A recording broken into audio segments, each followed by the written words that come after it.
las relaciones que habría entre ética y antropología, haciendo así como un repaso histórico por la historia de la filosofía, por la historia del pensamiento y parando muy concretamente en Aristóteles y en Kant, ¿no? Bueno, esto es una elección también que toman los autores y bueno, quizá también porque tanto Aristóteles como Kant pues fueron autores de unas éticas o de unas filosofías morales como bastante sistematizadas, sobre todo es el caso de Kant, ¿verdad?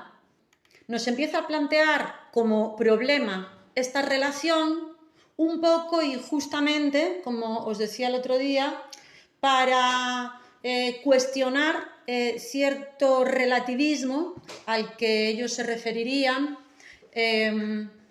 y hacer valer, a mi gusto lo entiendo así, a mi modo de verlo lo entiendo así, y hacer valer como un cierto universalismo sin el cual estos autores considerarían que la ética y la antropología no podrían enlazarse, ¿no? Como que difícilmente podrían enlazarse. Entonces yo, como ya os dije, tengo una visión bastante crítica con este modo de pensamiento. Por un lado, porque creo que no se podría hacer trabajo antropológico, o por lo menos no se podría hacer trabajo antropológico sostenible y duradero y que quisiera ser realmente eficiente, para lo cual tiene que asumir las diferencias culturales, porque si no es que de hecho no tendría lugar, no tendría sentido el trabajo de campo ni tampoco la teorización. Otra cosa diferente, que de paso me parece que es bueno conocer o recordar, es que antropologías hay muchas, no todas son antropología social y cultural, aunque es a la que nos solemos referir y la que estudiáis vosotros en vuestro grado, en vuestra carrera, sino que también hay una antropología biológica y también hay una antropología filosófica que viene a ser como un área más de la filosofía que tocaron todos o casi todos los filósofos, sobre todo los clásicos, sobre todo desde Platón, pero también anteriormente, como que ya hay intentos de definición de lo que sería el ser humano. Por ejemplo, en Hesíodo, que lo define como el animal que come pan, ¿no? Como refiriéndose a ese que elabora, ¿no? Su comida y la cocina, etc. Pero esta antropología filosófica es de un carácter muy diferente y aunque tiene como un lazo, una amistad, digamos, una atención a la antropología social y cultural, al ser filosofía trata de buscar definiciones, de buscar como una esencia del ser humano, no tanto hacer comparativas de estructuras sociales, ¿verdad? Entonces yo creo que en general también para la filosofía y para cualquier ámbito, incluida la medicina, ¿no? Si queremos ser eficientes habrá que tener en cuenta y respetar en cierto modo las diferencias y la diversidad cultural, ¿no? A mí me parece, yo con esto abro el debate. Y por otro lado, esta visión de la ética, que parece dar por sentado el artículo, en la que la ética fuera casi idéntica a la moral o a una moral sobre otras, a mí también me parece errada. Justamente la ética se puede definir como una crítica de la moral, como un estudio, un análisis de la moral, siendo entonces la moral pues una serie de códigos, de pautas, pues de hábitos y costumbres, de las que también toma su fuente el derecho, ¿no? Y las normas en general, que constituyen como un hecho social que está funcionando, lo bien visto, ¿verdad?, en una comunidad. Sin embargo, la ética sería justamente una mirada desde otro lado, sería estudiar estos códigos morales y en este sentido pues podría verse muy beneficiada por los estudios de antropología social y cultural. Y en este caso estaríamos viendo que la moral, incluso eso de tener la moral alta o no, tiene que ver un poco con esto, de seguir las normas sin dudar demasiado, ¿no? Como estar un poco en la fluidez de la vida sin cuestionársela mucho, mientras que la ética trataría un poco de ver, bueno, hasta qué punto son saludables o no, o desde dónde podríamos hacer un juicio a la moral, a las morales diferente.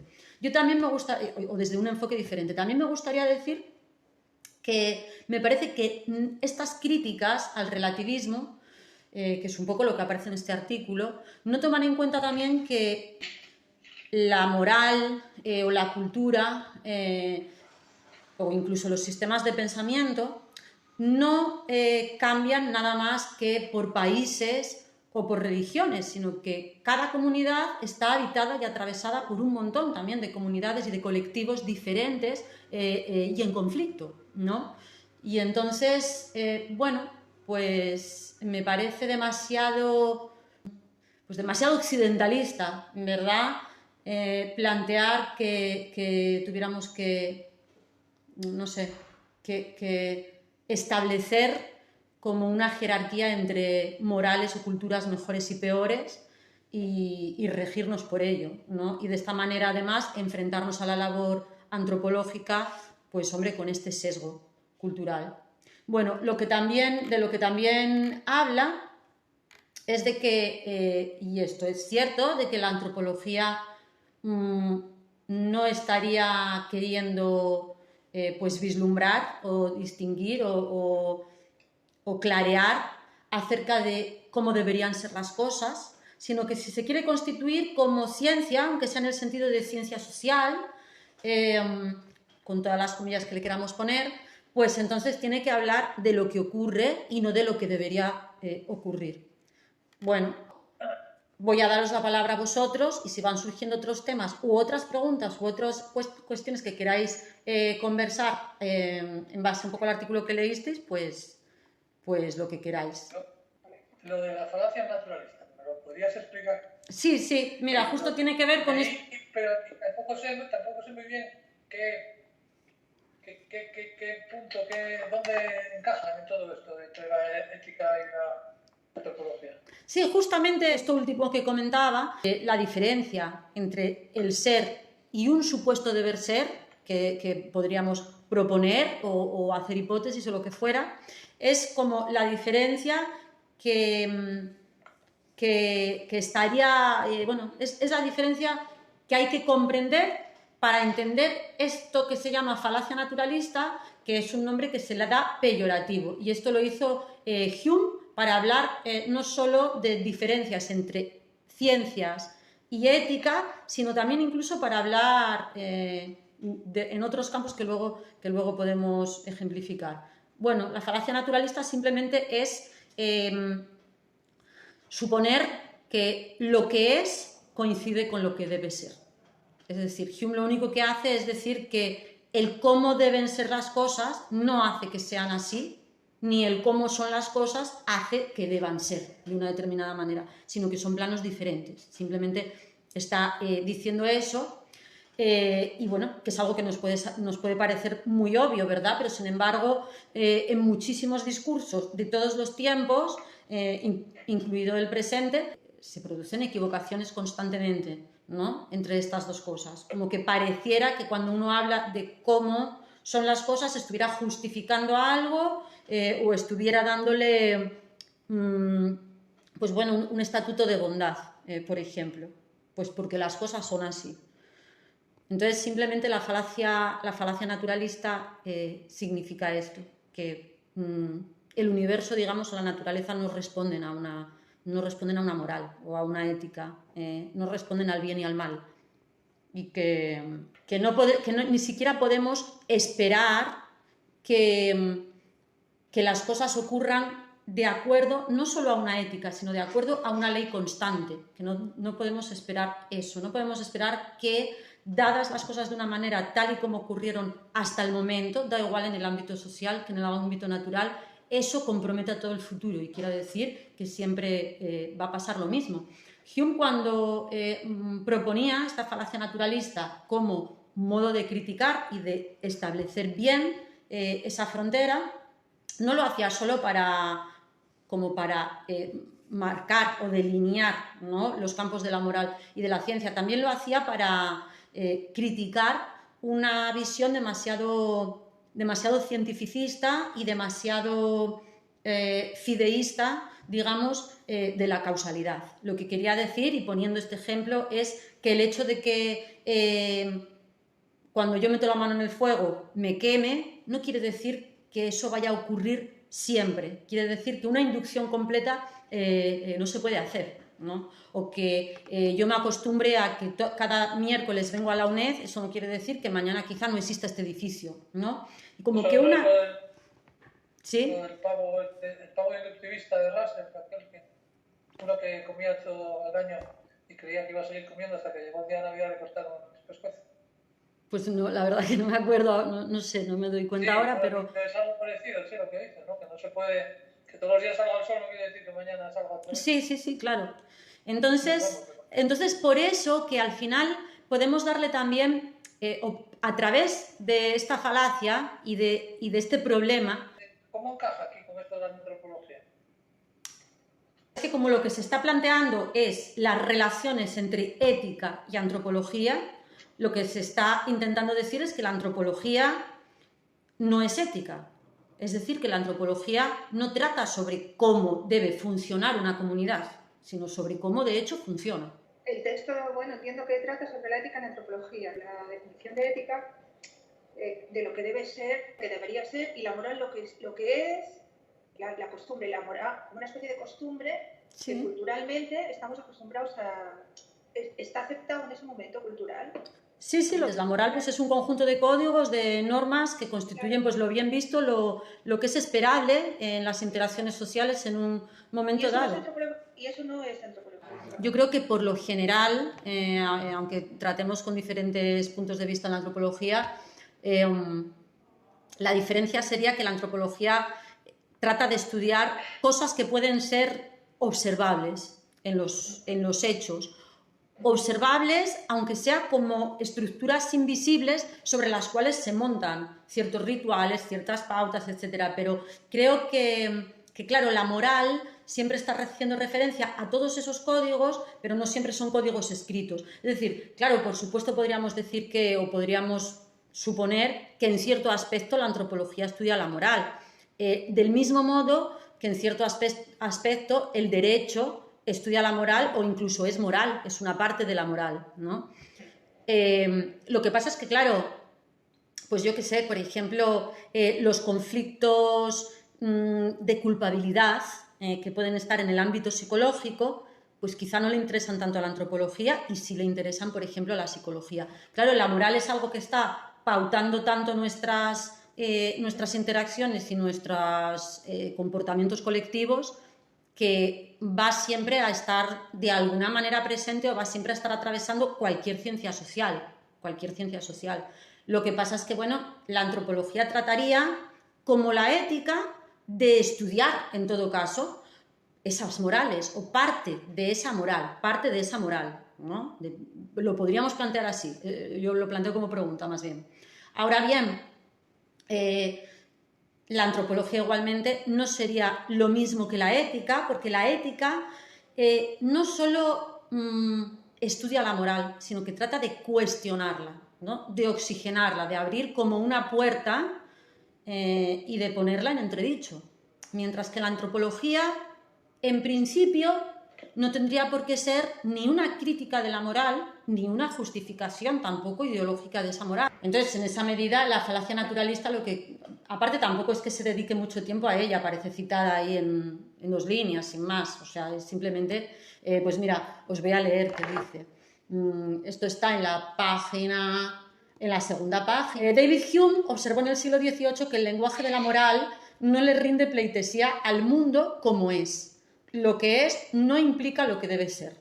Una línea dedica nada más a esta cuestión, simplemente en la segunda página, como para acercarnos a cómo los antropólogos se plantean la cuestión de la ética y se ponen, bueno, pues a mirar qué habían dicho algunos filósofos anteriores. Y dicen, bueno, la delimitación entre lo que es estudiar la naturaleza o las cosas tal y como son o se relacionan es un campo, y lo que debería ser, o las cosas tal y como imaginamos utópicamente o en nuestros anhelos que deberían ser, son otra cosa distinta.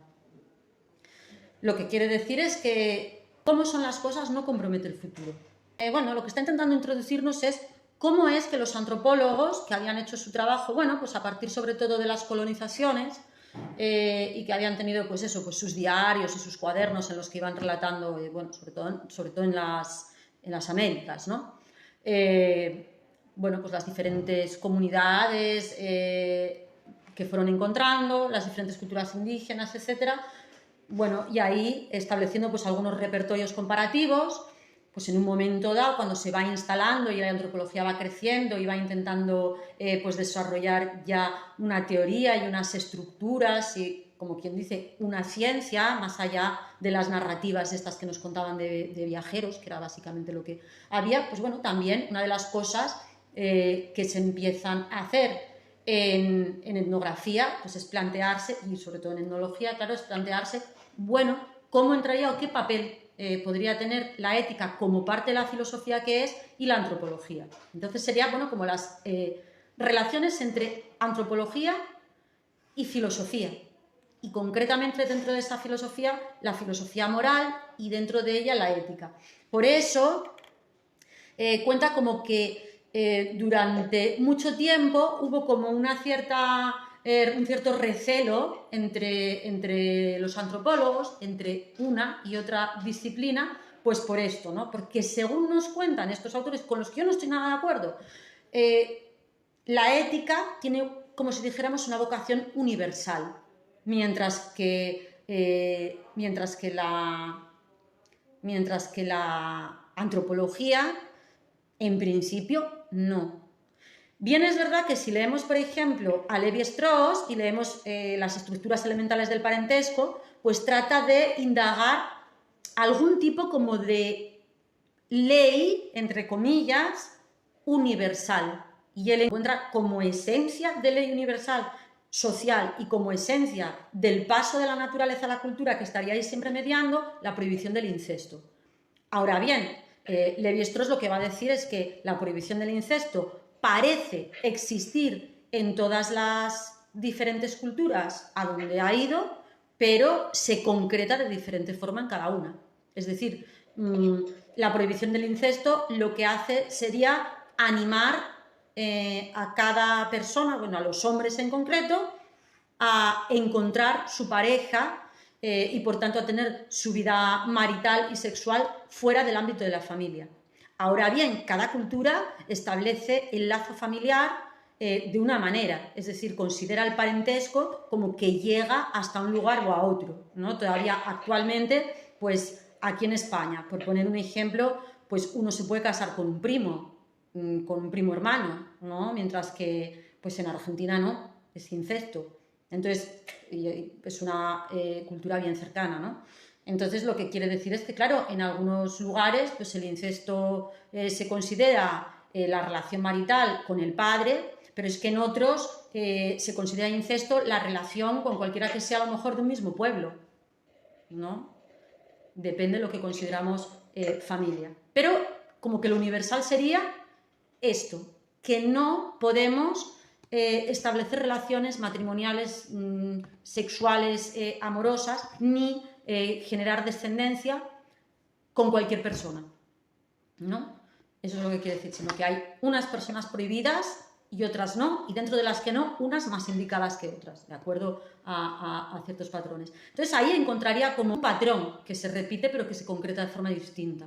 Entonces en ese sentido, pues la antropología social y cultural, cuando hace teoría, cuando un antropólogo hace teoría, pues hombre, sí, en algunos casos no hace solo un trabajo descriptivo de campo, sino que va buscando aquello que es transversal a todas las culturas humanas conocidas. Pero claro, esto no quiere decir que quiera establecer un criterio universal de lo que es bueno. Bueno, entonces, pues al final, pues parece que el acuerdo con el que llegan es en relacionarse antropología y ética a través de una deontología, a través de una buena praxis, digamos, del antropólogo. Y entonces eso es lo que nos lleva a parar en los códigos estos, que ya son mucho más concretos sobre cómo ejercer la profesión y cómo establecer el trabajo de campo y las indagaciones y los límites de esta práctica profesional dentro de unos criterios concretos. Sobre todo, que hagan posible el estudio de la antropología en el futuro, ¿no? Que no generen un recelo, una susceptibilidad o una maleficencia en determinadas comunidades que haga que cada estudio antropológico se fuera a tomar como una invasión. Vale, el próximo día hablamos de ese artículo y vamos para ir cambiando, comenzando por vuestras preguntas. Ese que está, ¿no? Están los documentos, ¿no? Sí, es el siguiente.